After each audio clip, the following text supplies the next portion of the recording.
कांकण शिखरी होउची लीलाक्षेत्र महाप्रभुंकर जितेबले 1731 मसीह तकी खान आक्रमण होइथिला श्रीमंदिर उपरे सेतेबेले महाप्रभुंकर निर्देश पाई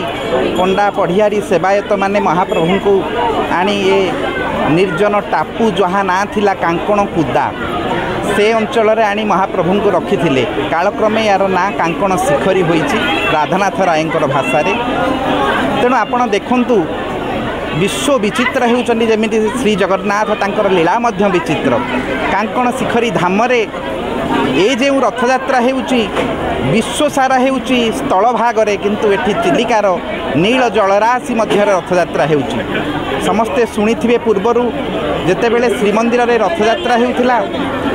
6 गोटी रथ तैयारी हेउथिला 3 गोटी रथ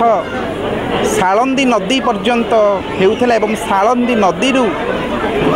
आमर गुंडीचा मंदिर पर्यंत आउ 3टी रथ हेउथिला तेणु से कालक्रमे से सालंदी नदी पोती हो जाइछि शरधा बाली रे परिणत होइछि तेणु महाप्रभु से जल क्रीड़ा को मने पकई देबा पई आज ये कांकण शिखरी धाम रे चिलिका कोଳରେ प्रभु जलराशि मध्य रथयात्रा करुछंती तेणु आपण देखिबे एठी भव्य मंदिर न थाई पारे किंतु भावर मंदिर रही एठी प्रभुंकर विचित्र लीला लीलामयंकर ए जो लीला ताहा अपूर्व एवं ए लीला समस्त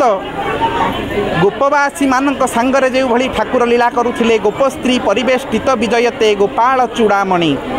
तेणु सेहीपरि एठारे मध्य कांकण शिखरी धाम रे ठाकुर लीला करुचंती ये जो परंपरा महाप्रभुर जो इच्छा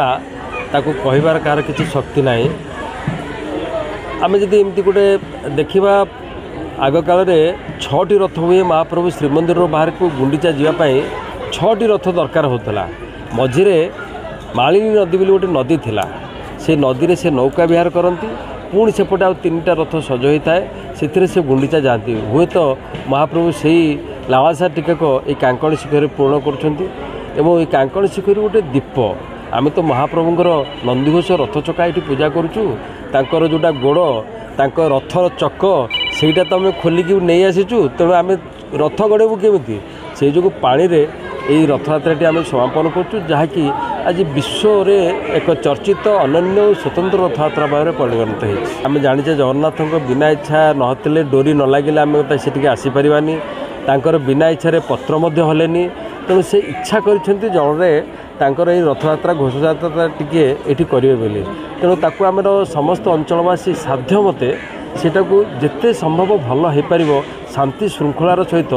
सबु दिगरु विचार करके जलराशि जो हो सबू आमको विपदपूर्ण भी रही समस्ते प्रशासनिक स्तर में समस्त अंचलवासी आउ सबु स्तर लोक मैंने लगी पड़ते किमी भाव में सुचारू रूपे रथयात्राटी करें 3टी डंगा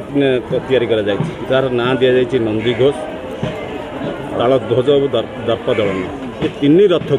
डंगा को आप गोटे रजुरे बांधुंट से रथ निर्माण करुँचा कि परंपरा कौन कर जो रथ कथा उठे से से तालध्वज कथा उठे नंदीघोष टी ना टी नधरले से तो हेनी असंपूर्ण रही दर्पदलन भी रही 3टी रथ आम ये आम जब विचार करवा आम महाप्रभुर ये चापरे चाप खेल कर चापरे बुले पार्नु तेणु 3टी रथ तो एकाठी करी आमर सब प्रकार जिनस ये चापरे ଚାପେଚୁ ମଧୁସୂଦନମ୍ ରଥିତୁ ବାମନମ୍ ଦୃଷ୍ଟା ଯେଉଁ ରହିଛି ସେଇଟା ହିଁ ଆମେ ପରିପ୍ରକାଶ କରିକି ଏଠି ମନସ୍କାମନା ପୂର୍ଣ୍ଣ କରିଥାଉ। ये जो निरा रथयात्रा यहाँ पानी रे होता है चिलिका जलराशि होता है आउ ये चिलिका जलराशि जो यूनिक रथयात्रा यहाँ लीलाक्षेत्र कांकण शिखरी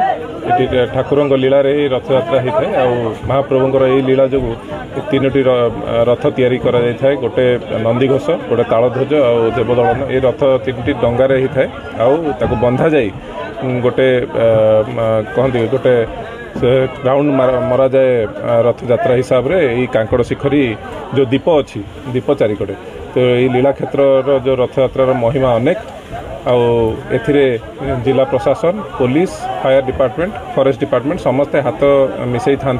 रथयात्रा लोक मानकर जो माने अति अधिक मात्रा लोक ये आसता कारण यहाँ उपभोग करने को समस्ते चाही था समस्त सेफ्टी और सिक्यूरीटी मिलित भाव में समस्ते जिला प्रशासन पुलिस फॉरेस्ट फायर समस्ते काम कार्यरत ये अच्छा आम वाइल्ड लाइफ किसी डिस्टर्बान्स केमती न हो से आम ये देखुचु केमती सब सुरुखुर हो पार।